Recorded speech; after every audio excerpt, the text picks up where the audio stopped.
Thursday, and just after or during the stream yesterday, I got one of the comments we got was from our friend Ian, who was letting us know that there was a notification, which I actually probably missed when we were doing the stream, when I opened up the main world map, or the main screen, opening screen of the Spec 3, coming in December.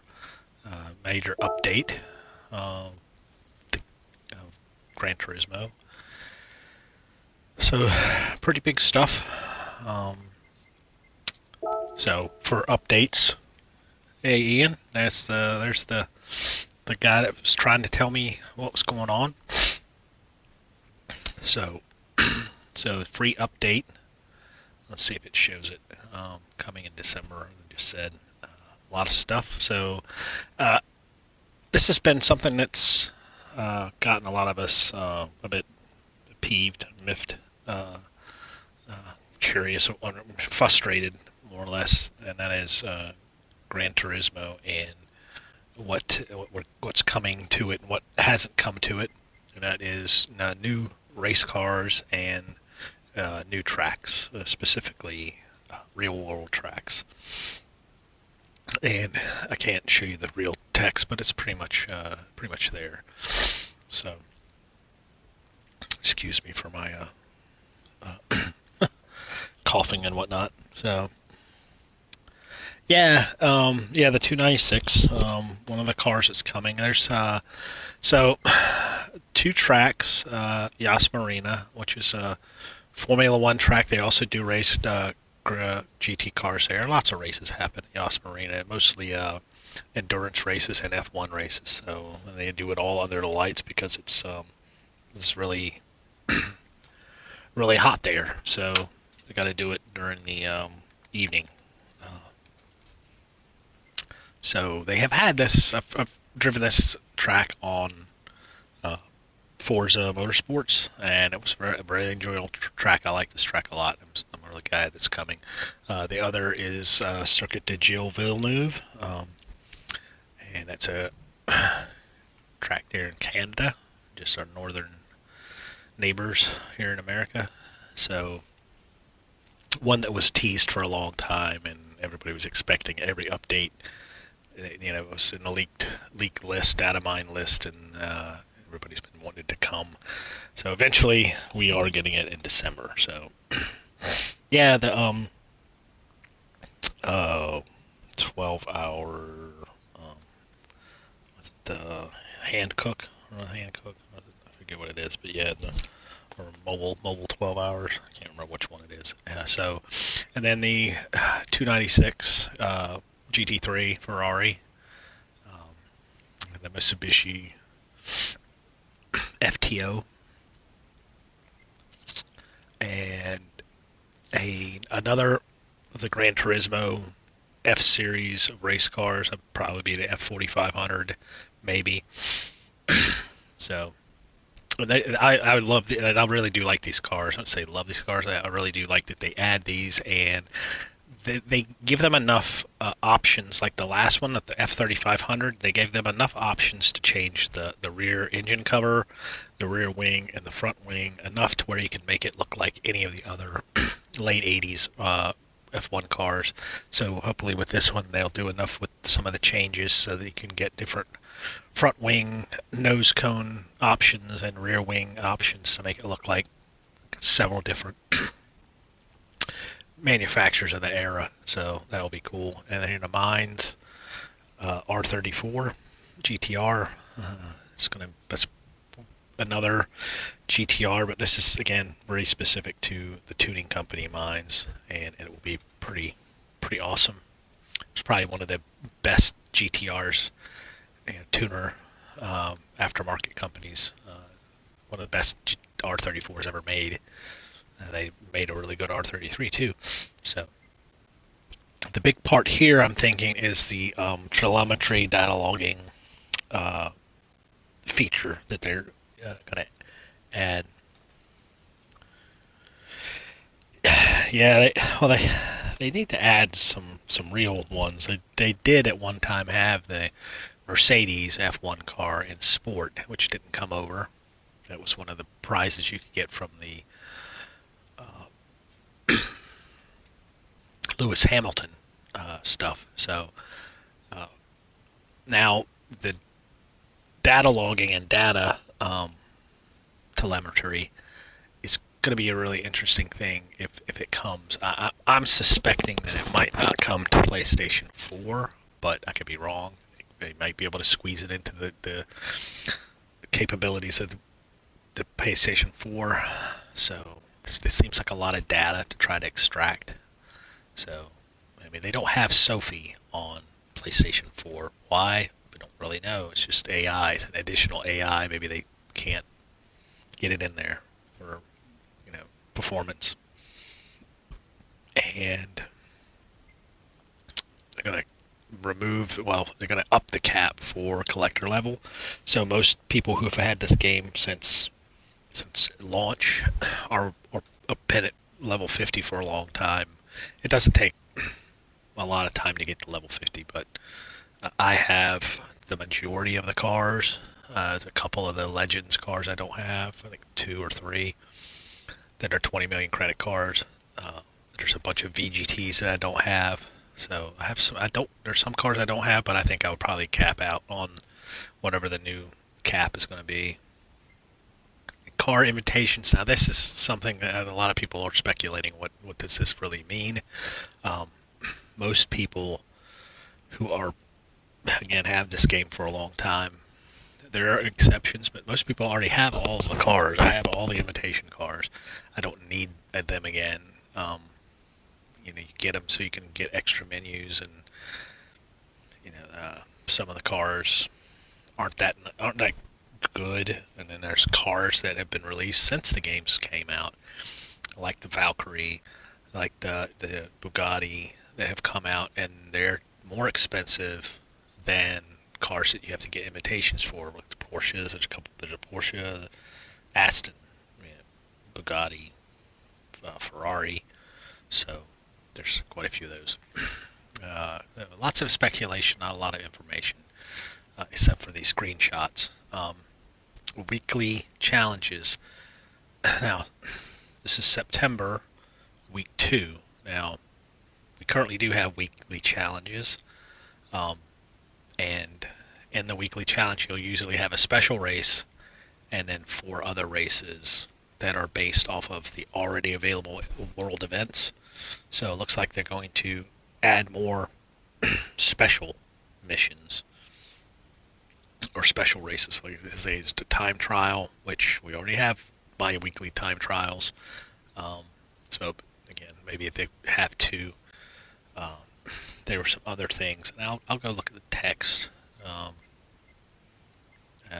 can read what exactly it says. You guys won't be able to see it because this is so there's the tracks. So Dunlop tires is something they just got. Dunlop tires for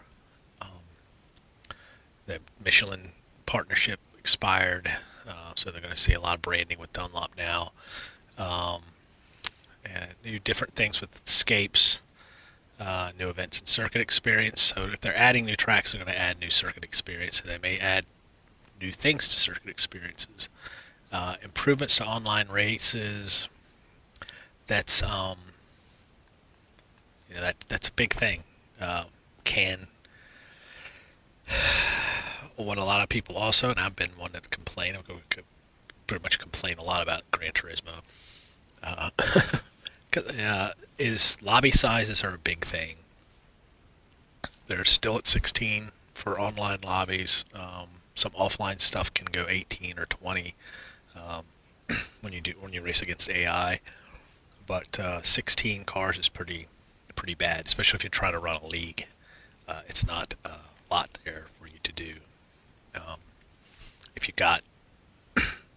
you've got 24 people wanting to be in your race, you end up having to have 2 lobbies, which it's hard to do. I mean, most of the time you figure it out and you just have 2 lobby hosts. But if you don't have, then you have to start cutting people down.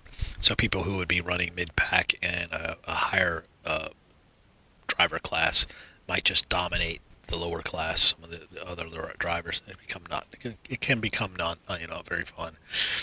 But lobby sizes are a big problem. I don't know that they'll be able to change that. Again, they're working under the architecture of PlayStation 4 and 5, so whether they can add server capacity, and I guess that's probably what their big limitation is, the server capacity, because they have a lot of things going on because it's a live service game.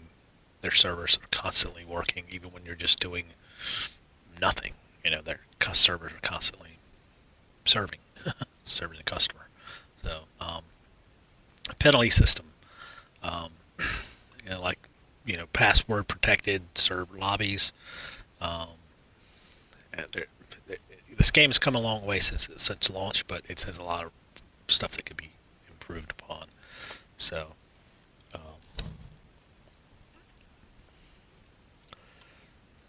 um, yeah, I don't know, Ian, if that was the M4 Evo, if it was ever confirmed that it's coming. I would have thought that if it is coming to Gran Turismo, that they would just put it on the pictures. They would have just said, "Oh, there's one of the four other cars that are coming." Um, probably that Chinese EV that's breaking records at Nordschleife. That's probably one of the cars. So that's down to three more cars. It would be nice if that was a modern Group 1 car, which those are also very outdated. Group 4s, no, yeah, there's new Group 4 cars, but, you know, Group 4s, GT4s don't get a lot of press anyway, so we'll see. But yeah, that's it. It's a big day yesterday with Gran Turismo. They released a bunch of stuff. That was just really cool. So, as they did do last December, they had Spec 2, which added a track which was not very well received. The snow track, I can't remember, it's Saint something or another in Canada. Not very well received. I think it was in Canada. You can see. I didn't like it. It's a very niche. So there's some other stuff that they sold 1 million copies of Gran Turismo. They showing all the old stuff. So yeah, I remember these. I think this is the one. I think I do have Gran Turismo 4. Yeah, I think I have 4. Everybody says. Pretty sure that's the one I have down in there.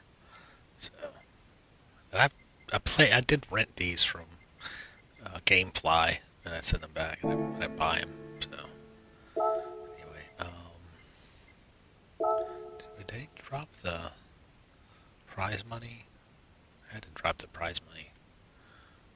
Or yeah, there's some prize money for that. The prize money for that. Now maybe this will hopefully be the thing too. Where they're adding two time trials per. I got 2 here. It's not good. 2 bronze. It's not good. So, yeah, the snow track was kind of lame, and the cars that they added were, for the most part, okay.